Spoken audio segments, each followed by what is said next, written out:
talk about Tyler Marsh, man. We have to talk about Tyler Marsh in this one, man, releasing a crazy statement. All right, so there's this article right here, man, released talking about Chicago Sky coach sends strong Angel Reese message after loss to Indiana Fever. Tyler Marsh must have woken up and picked unemployed from the menu today, because whatever made him come for Angel Reese might have just secured him a first-class trip to Jobless Island. We're talking full-blown viral chaos, tweets flying, timelines on fire, and Angel looking like she's about to slam dunk his entire career. You won't believe what actually came out of his mouth. HR departments everywhere just collectively gasped. Buckle up. This is the kind of drama you didn't even know you needed. Chicago Sky, they need to fire Tyler Marsh. I have seen enough. Tyler Marsh, he's not the right coach for this job. He's not a head coach for this team, and he's not a good head coach for any team. Any team. Sometimes you can like know little things about plays and personnel and all this stuff, but that don't make you a head coach. He's not a good head coach.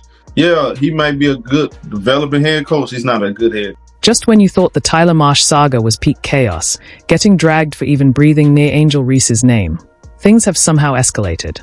Now the entire Chicago Sky coaching staff looks like they are taking a pop quiz on national TV. Angel Reese struggling on the court. Yeah, that's no longer just headline fodder. It's starting to feel like a full-blown Titanic situation. And head coach Teresa Weatherspoon?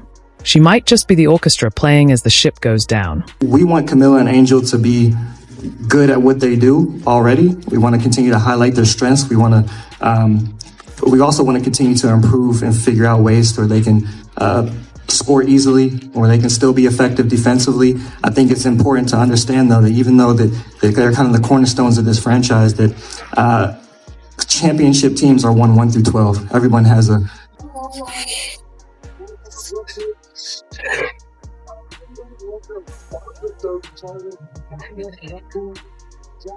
Let's talk about the Chicago Sky, a once proud WNBA franchise that now resembles a chaotic group project. One player clearly skipped the syllabus, another thinks going 3-4-15 builds character, and the rest are just trying to survive the semester. This team went from playoff contenders to what looks like a live social experiment. How many turnovers can you rack up before the scoreboard starts crying? Spoiler alert, it's too many. Okay, everybody. So, Tyler Marsh, the coach of the Chicago Sky, has just been interviewed, and he was asked if anybody knew about the allegations. A lot of WNBA teams, here's the player, here's the coach, there's no connection here. Chicago Sky, these players are getting intertwined and they're connected. Now let's be clear, Angel Reese isn't the only issue with the Chicago Sky. But let's not pretend she's not one either. Her performance so far feels like someone trying to microwave a frozen steak. Technically possible, but absolutely no one should. She's posting numbers that might only impress if you found out she played every game with her shoelaces tied together. Each outing is a toss-up, foul frenzy, bricklaying marathon, or a bizarre game of NBA Street Volume 2 hide-and-seek. Only she's hiding from rebounds and the points are begging for a reason to exist. My God. You guys are so thirsty for a result. You guys have no answers. Your team stinks. And at the end of the day, I'm really sitting and thinking about it, right? And at the end of the day, the Chicago Sky management are the ones who said they are in win now mode. And everybody assumed they are building around one Angel Reese. Fast forward to now, and that clipboard. It's on life support. The Dream's defense looked like it filed a restraining order on Angel Reese. At this point, she's probably Googling, can you legally fake a sprained larynx to skip post-game interviews? Because when you don't win, you don't get a statue. You get your parking validated and a security escort to the exit. And the Sky's postseason hopes? Let's just say they are written in invisible ink. Losses are piling up like it's a clearance sale, and Teresa Weatherspoon is starting to resemble a substitute teacher stuck in a room full of sugar-rushed toddlers armed with basketballs and questionable decision-making. You can practically hear her internal monologue mid-game. Was I wrong to leave broadcasting? Can I go back to being a legend and not a babysitter with a whistle? Tyler, to your right, when you talk about the inefficiency in the paint. Angel kept getting the ball down there off rebounds or passes, and it just seemed like it would get stripped or blocked. What did you see that was preventing her from getting in the flow of the offense today? I think it was just some of them were just rushed. I mean, that was really it. I think it was just rushed. But I mean, Angel knows that we have confidence in her, just like Camilla, and any of our guards that penetrate into the paint and get looks at the rim. Like, we have constant belief and confidence in all of our players to be able to make those, and now it's just a matter of doing it. But yeah, it's not going to be often that we have a ton of nights like this. Angel Reese was supposed to be that girl, the face of the franchise, the cultural lightning rod meant to spark fan excitement, drive merch sales, and maybe even snag a few wins. Instead, she's becoming the queen of almost. Almost a rebound, almost a fast break, almost a respectable stat line. And eventually, all those almost start piling up like the unread terms and conditions of an app you wish you hadn't downloaded. But here's where it gets spicy. Off the court, Reese is a superstar, a brand, a walking headline. She could probably sell sand in the Sahara and land a sneaker deal while doing it. And that's what's giving Chicago a migraine. How do you bench, or even publicly critique, a player with over 1 million Instagram followers, a Nike contract, and a PR engine louder than your actual offense? If she plays, well, we've seen how that goes. Spoiler, it's not pretty. It looks like someone left the WNBA fundamentals tape in the sun, and now you're watching a glitchy VHS full of bloopers, bruised egos, and missed assignments.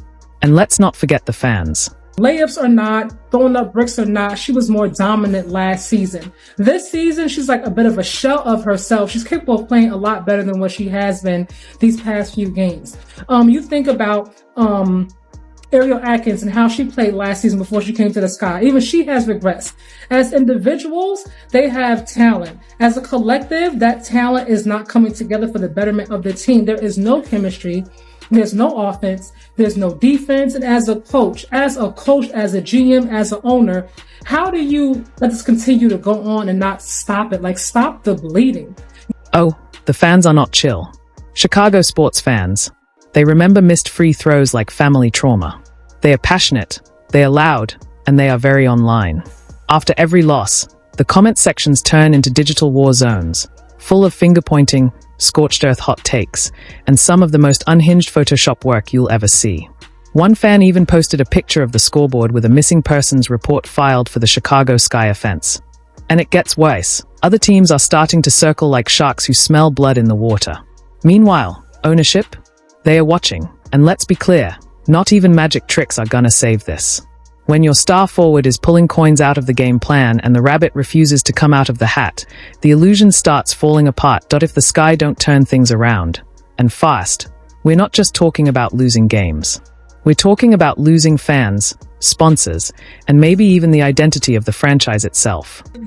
Hey, listen, I know y'all won't hate me for saying it, but goddamn it, somebody gotta say it. Throw away the whole Chicago Sky team. Even the goddamn head coach. He ain't the man for that job. They need some experience. They need a better experienced coach. I understand he was a player development for the D League and all that stuff, but that man is the head coach of a team now. He ain't the man for the job. Not with the young talent that he has on that team, he is not the man for that job. Either throw away the goddamn team or go get some experienced players to help these younger girls and go get another goddamn coach. The Sky used to be scrappy underdogs, the kind of team that could sneak up and shock you. Now, they're starting to look more like a cautionary tale. This is what happens when hype, pressure, and shaky coaching chemistry get tossed into a blender set to disappointment. But let's be real, the headline's already written. Coach fired amid Angel Reese struggles. Because narrative is king, and logic is just a footnote in the post-game presser. That's the cost of celebrity in the era of viral everything. You don't just bring buzz, you bring the blame. So what happens next? Unless someone in that locker room rediscovers the ancient arts of passing, rebounding, and not treating fouling like a lifestyle choice, shakeups are coming. Players might go. Coaches might go. Honestly, the Gatorade cooler might file an HR complaint for emotional distress. And we all know how this ends. It's never the $1 million star with the Instagram empire who gets shown the door. It's the poor soul with the clipboard and the post-game migraine. Teresa, blink twice if you want us to send help, or at least a better playbook. This man is one of the reasons why Angel Reese will never grow. Why Angel Reese's game will never expand. Because she does not only have a coach who is a certified idiot, but she has a coach that supports the propaganda that she's the best on the team. Listen to what this coach had to say in the press conference after Chicago's failed attempt to beat Indiana.